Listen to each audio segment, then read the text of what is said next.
Sejam bem-vindos a Histórias Inexplicáveis. Aqui vocês encontram os melhores relatos reais. Se gostarem, deixem seu like e se inscrevam no canal. Eu sou a Clara Paula. Vamos ao relato. Jovem descobre que sua vida é uma simulação. Foi em 1997, quando tudo começou. Eu tinha 22 anos e lembro-me que fui candidatar-me a um emprego de garçom num restaurante no centro da cidade. E entrevista, onde, aliás, não o fizeram, nem me contrataram. Fui caminhando pela avenida até sentar em um banco. O dia estava nublado, mas agradável. Então tirei um saco de biscoitos da mochila e estava comendo quando vi 3 pessoas chegando por um caminho, que tinham entre 25 e 30 anos. Na minha opinião, eles estavam caminhando juntos e parecia que haviam saído de uma caverna, porque caminhavam devagar, olhando tudo ao seu redor, muito surpresos. Não eram estrangeiros, mas não é que ver as árvores da avenida fosse algo surpreendente. E foi isso que me chamou a atenção. Quando eles estavam mais perto de mim, eles começaram a rir e apontaram discretamente para mim, como se estivessem planejando algo. Então eu fingi que não os vi e continuei comendo os biscoitos, mas prestando atenção em uma possível agressão. Eles avançaram mais e quando estavam a menos de 1 metro de mim, um dos meninos me empurrou para me assustar e arrancou os biscoitos da minha mão. Depois disso, as 3 pessoas fugiram. Mas como eu estava atento, eu me levantei e saí atrás deles para alcançá-los. E a 20 metros de distância, peguei um deles. E entre a luta caímos no chão. Eu o subjuguei e em cima dele disse que ele havia escolhido a pessoa errada para fazer suas brincadeiras. Mas esse cara apenas fechou os olhos com muita força. As outras 2 pessoas começaram a gritar com o cara: temos que acordar agora. E entre eles, gritando com ele, e eu, brigando com o jovem que subjuguei, ele simplesmente desapareceu das minhas mãos, como se ele fosse um vapor.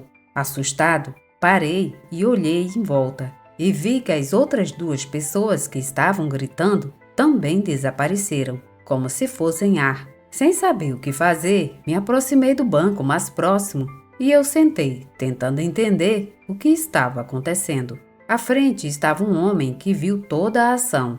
Aproximei-me dele e lhe disse que se ele viu que eu não fiz nada de errado, simplesmente estava me defendendo daquelas pessoas que queriam me assaltar. Mas o senhor, que claramente parecia tão assustado quanto eu, levantou-se e foi embora em ritmo acelerado, como se quisesse evitar problemas. Voltei para o banco onde estava sentado antes, e mesmo olhando em volta esperando alguém me dizer que tudo era uma brincadeira ou câmera escondida, ninguém viu nada do que aconteceu.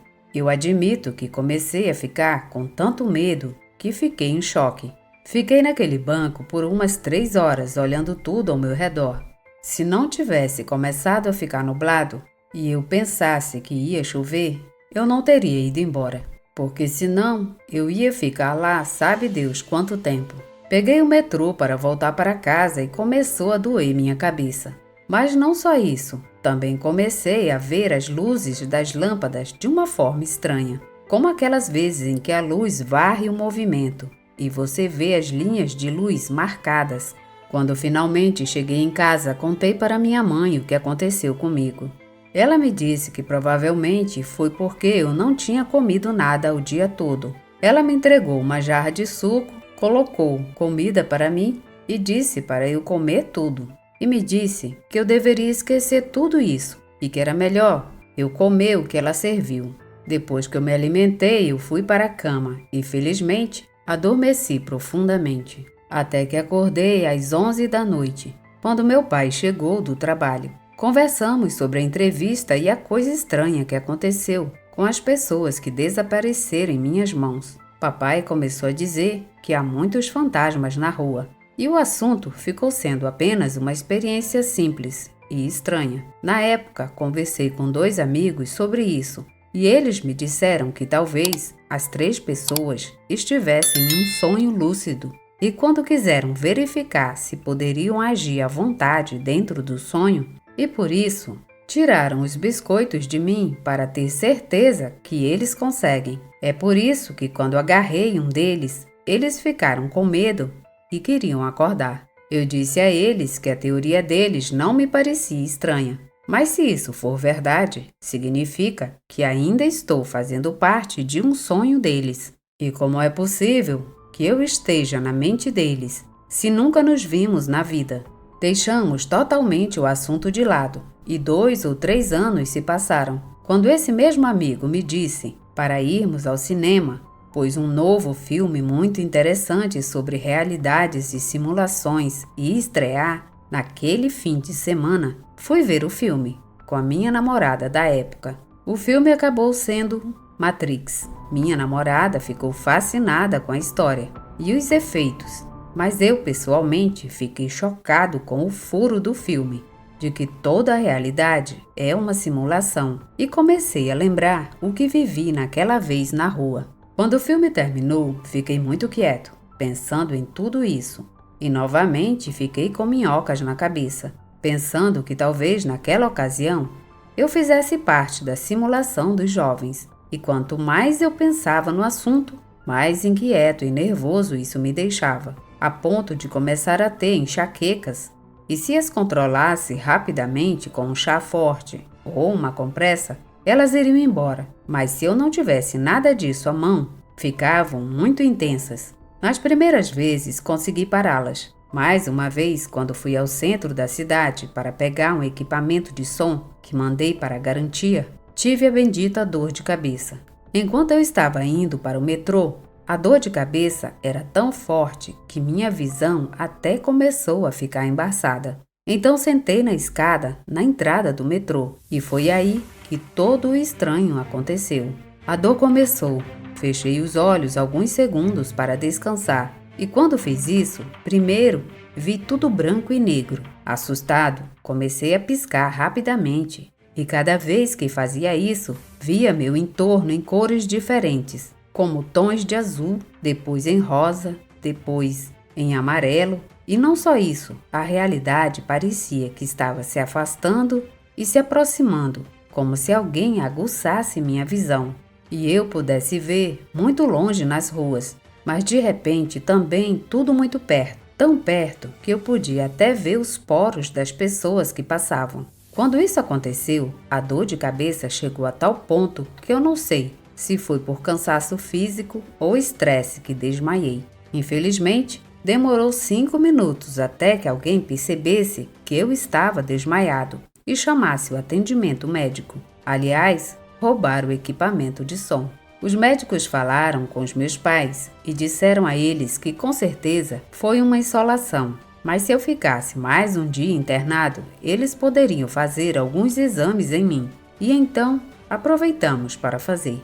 Pelo menos minha cabeça estava bem e só me deram comprimidos para o estresse. Parei de ir trabalhar para ficar um mês em casa, até me sentir melhor. Mas infelizmente, isso não aconteceu. As dores de cabeça continuaram e comecei a ver coisas estranhas, mas não só em cores e dimensões, porque em mais de uma ocasião vi coisas assim, como o meu cachorro ficou parado como uma estátua no pátio, sem se mexer, e minha mãe passou por dentro dele, como se fosse um holograma, e em segundos ele voltou ao normal. Minha realidade estava sendo destruída, e por falar nisso, minha mente também. Tudo isso começou desde que fui mordido pelo bicho de acreditar que minha vida não era realidade, que era apenas parte dos sonhos daquelas pessoas. E juro que chorando falei para meus pais me trancarem em um hospício, porque eu já estava enlouquecendo. Meu pai começou a pensar nisso, e não o julgo, eu teria feito o mesmo. Mas minha mãe, que é uma santa, nunca saiu do barco e sempre procurou uma solução. Mas quando chegou a hora dela ver minha experiência com o braço, foi que ela entendeu que isso foi mais longe. Uma vez em um ataque do qual eu não sabia se era realidade ou não ao meu redor, queria mostrar para minha mãe que nada disso era real. e, sentado no sofá, coloquei o braço na frente das pernas, na frente dela. E com os joelhos como se fosse uma alavanca, quebrei meu braço, deixando o osso exposto na frente dela. Ela se assustou e foi buscar toalhas para estancar o sangramento. Saiu para pedir ajuda, mas quando ela voltou com o vizinho, eu estava com os 2 braços saudáveis e o chão estava limpo.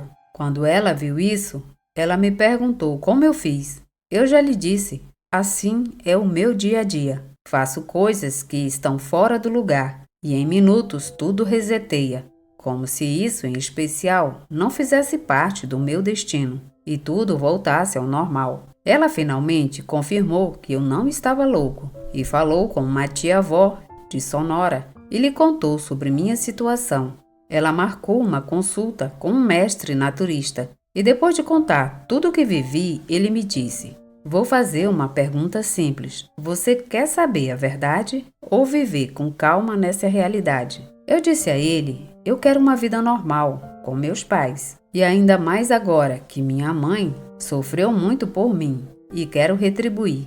Depois de uma cerimônia muito intensa e algumas visões que adoraria contar para vocês, entendi que esta vida é uma realidade, mais uma das inúmeras realidades que se entrelaçam entre os sonhos e dimensões de outras pessoas. Me explicou que eu estava perto de ter um despertar, porque já percebia os erros da realidade, e isso libertou minha mente. Tendo negado, deram-me somente algumas gotas. Foram preparadas com peiote em microdoses de várias coisas para acalmar a minha mente e o meu corpo. E desde então nunca mais vi nada estranho. Talvez este mundo em que vivemos seja uma simulação da vida de algo ou alguém que quer que nós estejamos dormidos. Ou talvez seja o sonho de outra pessoa. Mas pessoalmente gosto de viver assim. Talvez pareça conformista, mas entendi que entender a verdade não é para todos, como no meu caso. Obrigada por assistir o vídeo. Toda semana tem novas histórias, então ative as notificações. Não se esqueça de curtir e compartilhar. Mas acima de tudo, comente. Queremos saber o que a comunidade de Histórias Inexplicáveis tem a dizer. Obrigada e até a próxima.